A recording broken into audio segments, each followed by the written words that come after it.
Christian, and today I'm looking at Psalm 124. What if the Lord had not been on our side? Answer, O Israel.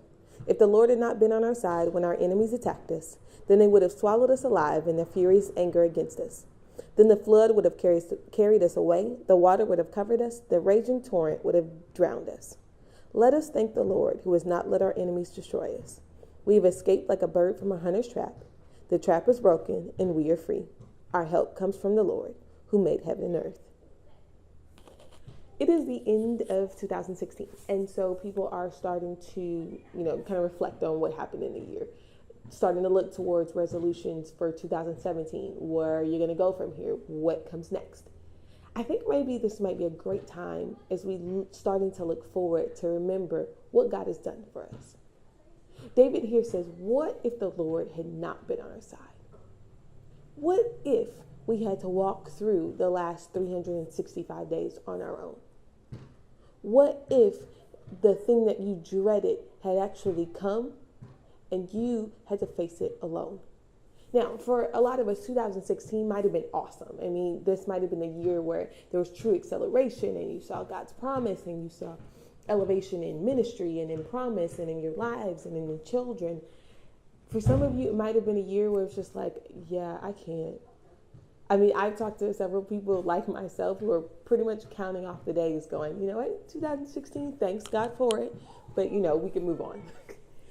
Wherever you find yourself, there's that moment where I sit down and we really think about it and go, what if the Lord had not been for us?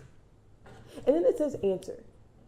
What if, looking at your last year, thinking about those moments that might have been awesome or the moments that might have just been such a struggle, what if you had to go through that without God?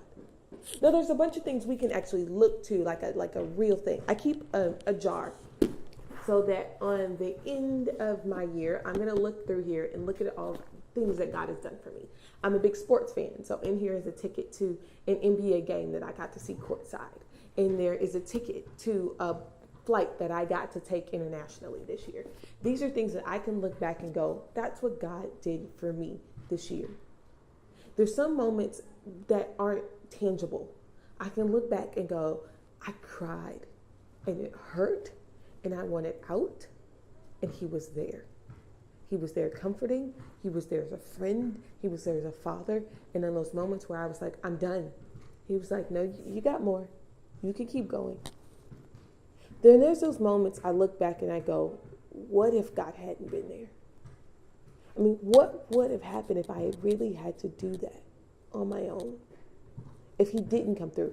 And the crazy hard part thing is when you look at those moments when it didn't go well and still being able to go, but God was for me even then. It says, answer, Israel. One version says, Israel, repeat.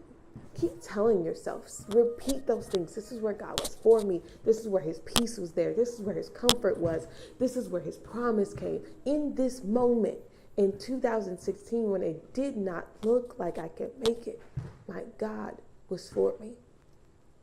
And it ends, this chapter ends with saying, our help comes from the Lord, the one who made heaven and earth.